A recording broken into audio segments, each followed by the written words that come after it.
Hello students, welcome back once again on my YouTube channel named Let's Be Mathaholic. This is your educator Vikas Kashyap, and in today's lecture we are going to cover converse of midpoint theorem. ठीक है, आज के lecture में हम लोग converse of midpoint theorem को देखेंगे. Again जैसा इससे पहले एक वीडियोस अपलोड करा गया था मिड पॉइंट थ्योरम का, ठीक है, उसमें भी मैंने इस चीज का जिक्र करा था कि मिड पॉइंट थ्योरम और मिड पॉइंट थ्योरम का जो कन्वर्स है, ये दोनों कॉन्सेप्ट्स आपको क्लास 9th में भी है और क्लास 10th में भी है.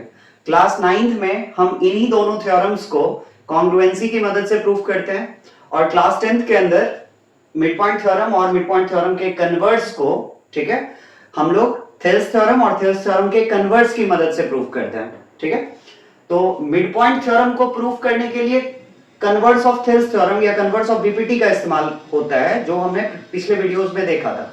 ठीक है, और यहां किसका यूज होगा, तो यहां आपको एग्जैक्टली बीपीटी यानी बेसिक प्रोपोर्शनैलिटी थ्योरम और थेल्स थ्योरम का ही यूज करना है. ठीक है, तो चलिए हम लोग प्रूफ की ओर आगे बढ़ते हैं. उससे पहले अगर आपने वो वीडियोस नहीं देखा है मिड पॉइंट थ्योरम का प्रूफ, तो पहले आप जाकर के उसे देख लो सो दैट कि आपको ये थ्योरम ज्यादा अच्छे से समझ में आए. ठीक है, चलिए, तो मिड पॉइंट थ्योरम का कन्वर्स ये क्या कहता है, इसका स्टेटमेंट है कि if a line is drawn, यदि कोई लाइन ड्रॉ करा जाए, कहां से होते हुए, through mid point of one of the side of the triangle.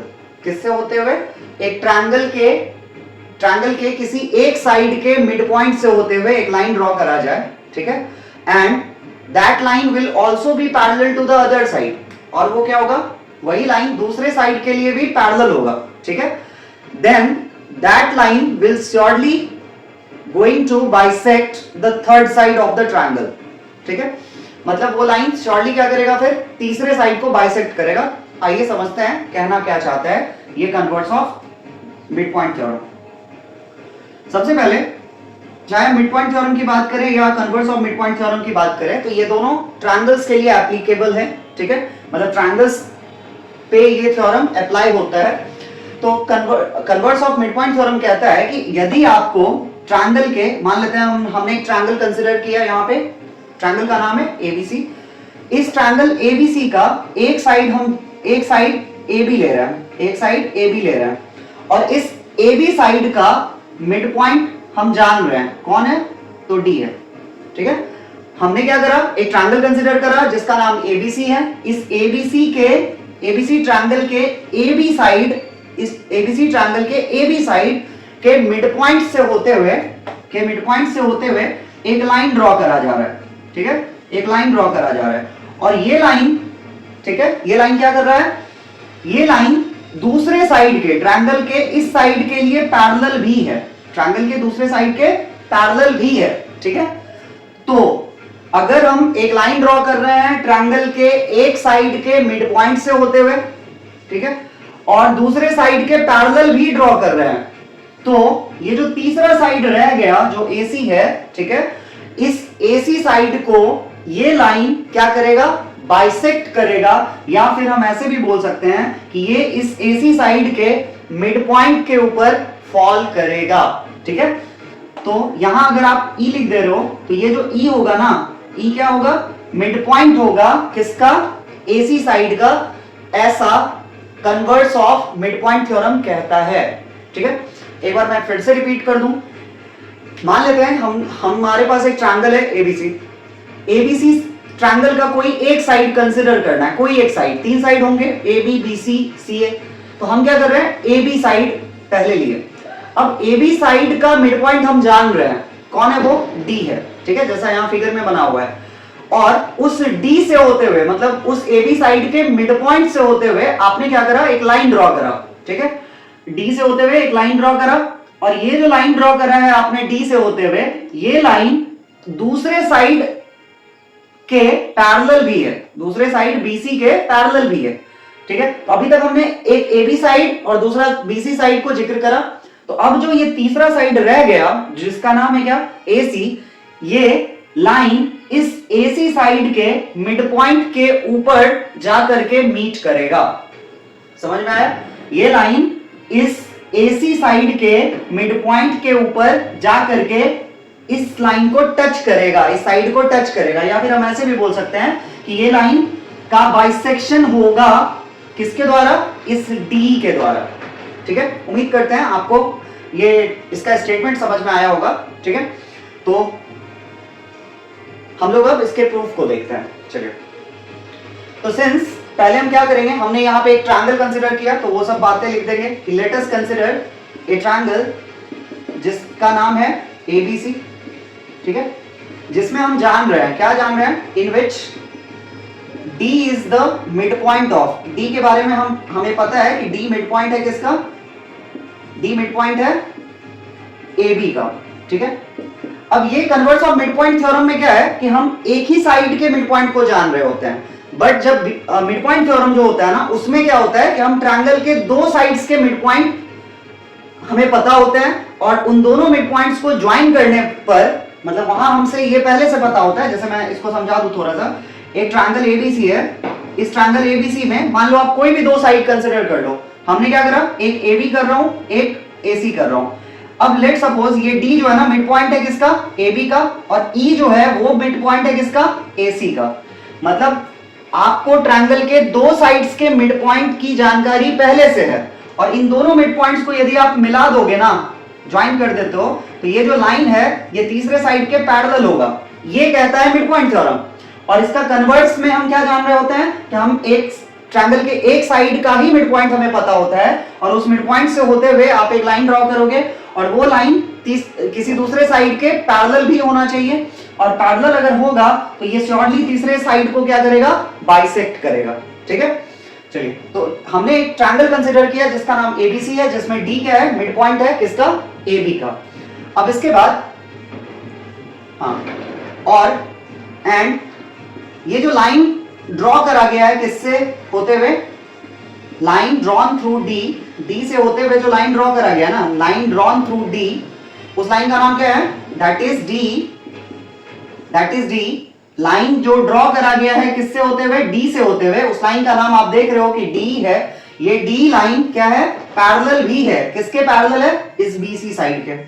D जो है वो पैरेलल भी है किसके लिए, BC के लिए। ठीक है, तो हमें प्रूफ क्या करना है, हमें प्रूफ करना है कि E जो होगा ये मिड पॉइंट होगा किसका, AC का। E is the mid point of किसके लिए, E is the mid point of AC, ऐसा प्रूफ करना है।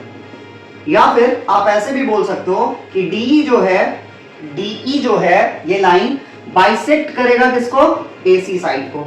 D bisects AC। ठीक है, तो हम लोगों ने देखा कि एक ट्रायंगल कंसीडर की है जिसमें AB साइड, ट्रायंगल का नाम ABC था, उस ट्रायंगल ABC का एक साइड AB था, और AB का मिड पॉइंट हम जान रहे थे D था। D से होते हुए एक लाइन ड्रॉ करा गया, लाइन का नाम DE है, और ये लाइन DE ट्रायंगल के दूसरे साइड BC के लिए पैरेलल भी है।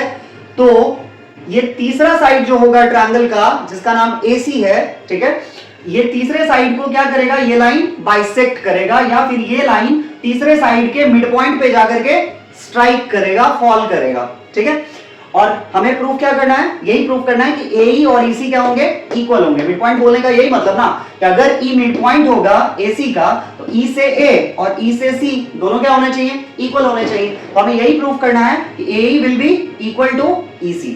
ठीक है, चलिए इसके प्रूफ को आगे देखते हैं। सिंस हमसे पहले से पता है हमें क्या कि D मिड पॉइंट है AB का, तो D is the mid point of D, यदि मिड पॉइंट है किसका, साइड AB का, तो आप ये तो लिख ही सकते हो ना, अगर मिड पॉइंट है इट मींस व्हाट, कि फिर D से A का डिस्टेंस और D से B का डिस्टेंस इक्वल होगा। ठीक है, इसका मतलब AD बराबर व्हाट, DB लिख सकते हैं। अब लेट सपोज थोड़े देर के लिए AD और DB दोनों क्या है, AD और DB दोनों इक्वल हैं, तो लेट सपोज दोनों 5 और 5 हैं, AD भी 5 है, DB भी 5 है, क्योंकि दोनों इक्वल हैं, या AD 6 है, दूसरा भी 6 है, क्योंकि इक्वल है ना, तो आप कुछ भी मान लो, कोई भी वैल्यू जो आप AD के लिए मानोगे वही DB भी होगा, क्योंकि दोनों इक्वल हैं ऑब्वियसली। तो AD और DB यदि इक्वल हैं, तो आप 5/5 का रेशियो क्या होगा, 5/5 रिड्यूस होकर के 1 लिखा आएगा, तो AD/DB को हम क्या लिख सकते हैं, 1 लिख सकते हैं। ठीक है, आप क्या करो, इसको कंसिडर कर लो इक्वेशन फर्स्ट, क्या कर लो, कंसिडर कर लो इक्वेशन फर्स्ट। ठीक है, अब यहां से अब आगे आप देख रहे हो, अब थोड़ी देर के लिए क्या करो कि थेल्स थ्योरम के बारे में सोचते हैं। थेल्स थ्योरम कब अप्लाई होता है या बीपीटी कब अप्लाई होता है? तो उसके लिए हमें पता होता है कि ट्रायंगल में किसी एक साइड के पैरेलल, ट्रायंगल में किसी एक साइड के पैरेलल एक लाइन ड्रॉ किया जाना चाहिए, और वो लाइन ऑब्वियसली ट्रायंगल के अदर टू साइड्स को, जिसके पैरेलल ड्रॉ कर रहे हैं उसको नहीं, जिसके पैरेलल ड्रॉ कर रहे हैं उसको नहीं, अदर टू साइड्स को इंटरसेक्ट करता हो। अब मिड पॉइंट पे करे या कहीं भी करे वो बात की बात है। पहला बात, ट्रायंगल में क्या कह रहा है, थेल्स थ्योरम क्या कहता है कि आपके पास मान लो एक ट्रायंगल है एबीसी, आप इसमें एक लाइन ड्रॉ कर रहे हो डी, और ये लाइन डी जो है पैरेलल है किसके, बीसी के, ठीक है। तो अगर ये लाइन पैरेलल होगा बीसी के, ठीक है, ऑब्वियसली आपको दिख रहा है कि डी और ई क्या कर रहे हैं, डी और ई ये पॉइंट्स हैं किसके ऊपर, ए बी और ए सी के ऊपर। इसका मतलब अगर ये पॉइंट्स डी और ई ए बी और ए सी के ऊपर लाई कर रहे हैं, तो ये कहने का यही तो मतलब होता है ना कि ए बी और ए सी इन दोनों को इंटरसेक्ट करा गया है इस लाइन डी के द्वारा at two distinct points, and with these two points are what, D and E respectively. सही है। तो बाय थेल्स थ्योरम हम लिख सकते हैं, थेल्स का टी कैपिटल कर लो, बाय थेल्स थ्योरम हम जानते हैं इन ट्रायंगल किसमें, इन ट्रायंगल एबीसी में, इन ट्रायंगल एबीसी में हम जानते हैं क्या कि इफ यदि डी पैरेलल है बीसी के, आपको दिख रहा है कि ट्रायंगल एबीसी में इस बीसी साइड के पैरेलल ये डी ड्रॉ करा गया है, बीसी साइड के पैरेलल ये डी ड्रॉ करा गया है। तो डी यदि पैरेलल है बीसी के तो रेशियो क्या होगा, इक्वल होगा, मतलब छोटा बाई छोटा एडी बाई डीबी, ये जो रेशियो आएगा वही रेशियो होना चाहिए एई बाई ईसी का भी। तो if D is parallel to BC then Thales theorem says so कि AD by DB equals what, AE by EC. सही है। अब यहां से आप इसको आगे बढ़ाओ, यहां लिख रहा हूं। अब आपने देखा कि AD by DB AE by EC के इक्वल होगा, और अब यहां इक्वेशन फर्स्ट को एक बार देखते हैं। यहां एडी बाई डीबी लिखा हुआ है, यहां भी एडी बाई डीबी लिखा हुआ है। चूंकि डी मिड पॉइंट था एबी का, इस वजह से हमें क्या देखने को मिला कि एडी बाई डीबी का वैल्यू कितना आया, 1 आया ना, एडी बाई डीबी कितना आया, 1 आया, ठीक है। तो आप यहां पे इस ये जो आपको इक्वेशन मिला है, आप चाहो तो इसको इक्वेशन 2 कंसीडर कर लो। इस इक्वेशन 2 के अंदर आप क्या करो, एडी बाई डीबी का वैल्यू पुट करो। कहां से पुट करो, इक्वेशन 1 से पुट करो। हम क्या लिखेंगे, ऑन सब्स्टिट्यूटिंग या पुटिंग किसका value, the value of AD by DB, AD by DB के वैल्यू को हम क्या कर रहे हैं, रख रहे हैं, और जो वैल्यू क्या है 1 है, कहां से रख रहे हैं, तो फ्रॉम इक्वेशन 1 से उठा रहे हैं, और रख कहां रहे हैं, इन इक्वेशन 2 में रख रहे हैं, ठीक है, इक्वेशन सेकंड में रख रहे हैं। तो आप देखो एडी बाई डीबी की जगह पे आप क्या पुट करोगे, 1 पुट करोगे, और 1 के बराबर क्या होगा, एई बाई ईसी होगा। 1 के बराबर क्या होगा, एई बाई ईसी होगा, ठीक है।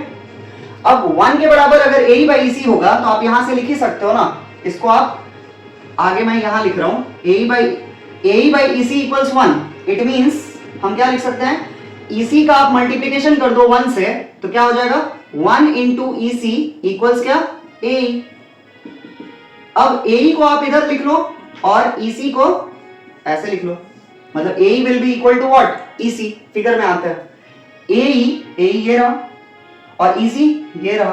क्या दिखा, हमने प्रूफ किया ना कि एई और ईसी क्या है, इक्वल है। एई और ईसी क्या है, इक्वल है। इसी से ये बात का पता चलता है कि hence E is the what, E mid point है किसका, ई मिड पॉइंट है एसी का। या फिर आप ऐसे भी बोल सकते हो कि डी ने क्या करा, डी ने बाइसेक्ट करा, किसको करा, एसी को करा, ठीक है। तो यही था converts of mid point theorem, जिसका स्टेटमेंट कहता है कि यदि आप किसी ट्रायंगल में एक साइड के मिड पॉइंट से होकर के एक लाइन ड्रॉ कर रहे हो, और ट्रायंगल के दूसरे साइड के वो पैरेलल लाइन ड्रॉ होना चाहिए, ठीक है। जो आप मिड पॉइंट से होते हुए जो आपने लाइन ड्रॉ करा ना, वो ट्रायंगल के दूसरे साइड के लिए पैरेलल भी होना चाहिए। तो वही लाइन तीसरे साइड को एग्जैक्टली बाइसेक्ट करेगा, या फिर आप ऐसे बोल सकते हो कि ट्रायंगल के तीसरे साइड के मिड पॉइंट के ऊपर वो उस साइड को इंटरसेक्ट करेगा। सही है, चलिए। तो मिड पॉइंट थ्योरम का कन्वर्स इतना ही था। ये क्लास 9th का प्रूफ, क्लास 9th में जो मिड पॉइंट थ्योरम का कन्वर्स है उसका प्रूफ ये नहीं है, ये क्लास 10th में जो थेल्स थ्योरम के एप्लीकेशन से प्रूफ है, ठीक है। वो क्लास 10th के स्टैंडर्ड के लिए ये वाला प्रूफ का तरीका चलेगा। क्लास 9th में ऐसा नहीं चलेगा। क्लास 9th में कॉन्ग्रुएंसी की मदद से हम लोग प्रूफ करेंगे, ठीक है। तो thank you so much, thanks for watching and please do like share and subscribe. चलिए।